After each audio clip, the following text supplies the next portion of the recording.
Hola, mi nombre es Sandra Barrera. Hoy te quiero compartir una pequeña pero profunda reflexión basada en la palabra de Dios. Ya sea que estés caminando con Cristo hace años o que seas nueva en los caminos de Dios, este mensaje es para ti. Te invito a que tomes tu Biblia y la abras en los pasajes que escucharás a continuación. Espíritu Santo, te pedimos que nos guíes en la comprensión de la palabra de Dios.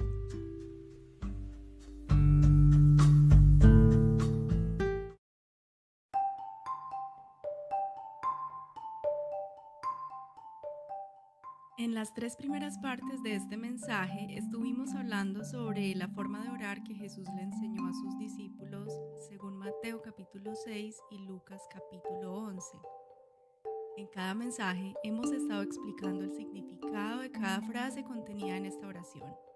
Si no has escuchado los 3 mensajes anteriores, conviene que lo hagas primero y luego regreses a este. Hoy seguiremos explicando el patrón de oración que nos dejó Jesús. Abre tu Biblia y lee Mateo capítulo 6, versículos del 5 al 15.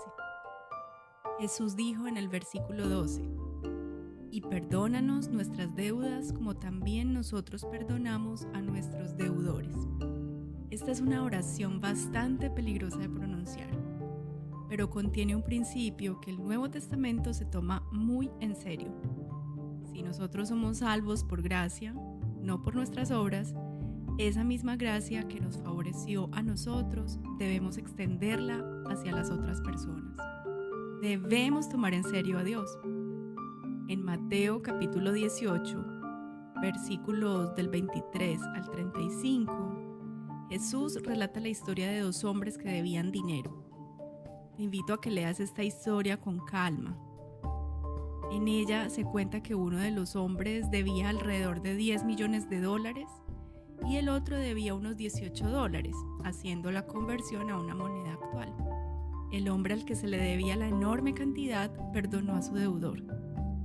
Este hombre, al que le fue perdonada su deuda, no quiso perdonar al hombre que le debía $18 a él. Después de esta enseñanza del propio Jesús, el punto queda bastante claro. Nuestras ofensas mutuas y las ofensas que la gente comete contra nosotros son como una deuda de $18. Mientras que las innumerables ofensas que hemos cometido contra Dios, el Señor del universo, son como la deuda de $10 millones. Realmente es un insulto a Dios que neguemos el perdón y la gracia a quienes nos la piden, y al mismo tiempo afirmemos que nosotros mismos hemos sido perdonados y salvados por gracia. Hay otro punto importante aquí. No debemos elogiarnos delante de Dios y reclamar perdón solo porque hemos perdonado a alguien más. Nuestro perdón de ninguna manera obliga a Dios con nosotros. El libro de Lucas capítulo 17, versículo 10, señala claramente que no hay mérito ni siquiera en la mejor de nuestras obras. Así dice el versículo. Así también vosotros, cuando hayáis hecho todo lo que os ha sido ordenado, decid: siervos inútiles somos, pues lo que debíamos hacer, hicimos. Nada merecemos por nuestra obediencia, porque la obediencia es el requisito mínimo de un ciudadano del reino de Dios. Por lo tanto, estamos meramente en una situación de postrarnos ante Dios y suplicar su perdón, habiendo nosotros mostrado ese perdón a otros. Debemos ser espejos de la gracia de Dios para los demás.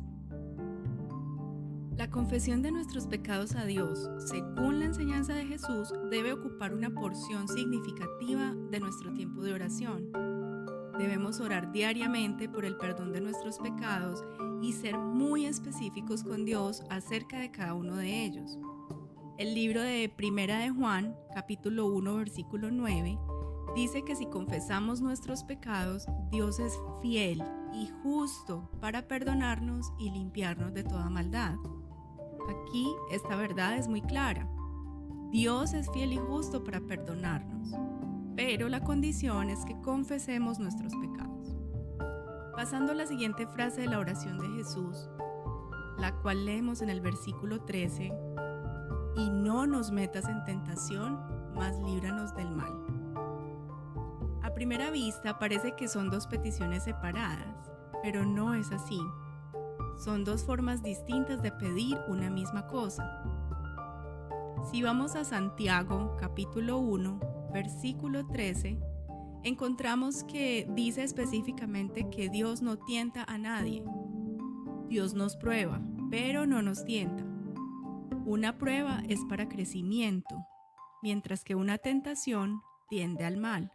El único que nos tienta es Satanás, y también nos tienta el mal inherente que hay en nuestro interior. La súplica de evitar la tentación y la petición de liberación del mal son una misma cosa. En griego, la palabra traducida como mal es de género neutro. En esta sección del Padre Nuestro, la palabra mal está en género masculino.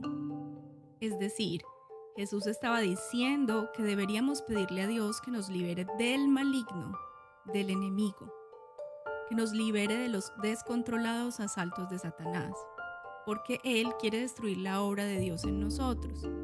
Jesús nos estaba enseñando que debemos pedirle a Dios que levante una valla a nuestro alrededor, una valla de protección.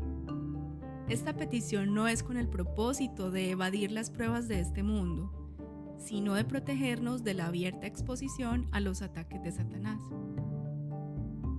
El Padre Nuestro fue dado a la Iglesia, es decir, a los que hemos creído en Cristo Jesús como nuestro Señor y Salvador, en respuesta a la petición de los discípulos de que Jesús les enseñara a orar. En el ejemplo del Padre Nuestro vemos claramente las prioridades de la oración. También podemos detectar un patrón de oración, un movimiento fluido que comienza con la adoración y avanza finalmente a la petición y a la súplica. Vemos pues cómo en 6 frases, 6 peticiones, Jesús bosquejó el patrón y las prioridades para nuestra vida de oración. Queda claro entonces en qué debemos enfocarnos cuando oramos a Dios. Podríamos resumir los elementos de la oración que Jesús nos enseñó en los siguientes. Primero, reconocimiento y agradecimiento a Dios. Segundo, oración para que las personas y el mundo conozcan y acepten a Cristo como el único Señor y Salvador. Tercero, petición de obediencia a Dios. Cuarto, solicitud de cobertura de nuestras necesidades. Quinto, solicitud de protección de los ataques del enemigo y de nuestra propia naturaleza pecaminosa. Luego de entender a profundidad la oración que Jesús nos enseñó, es necesario entonces corregir nuestras oraciones y reenfocarlas si no las estamos haciendo de esta forma. Siempre recordemos que no se trata de vanas repeticiones, no se trata de rezos, sino de una conversación dinámica y fluida con nuestro Padre Celestial. La oración es acción.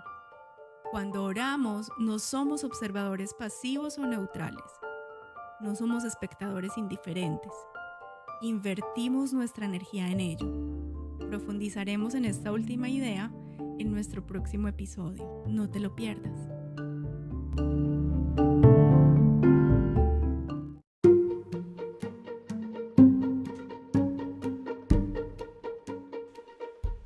Espero que esta reflexión haya sido de mucha bendición para ti. Compártela con tus amigas y familiares. Si tienes alguna pregunta o comentario acerca de lo que hablamos hoy, por favor envíalo al correo contacto@cristocentricas.com. También puedes sugerirnos temas que quieres que grabemos en futuros mensajes.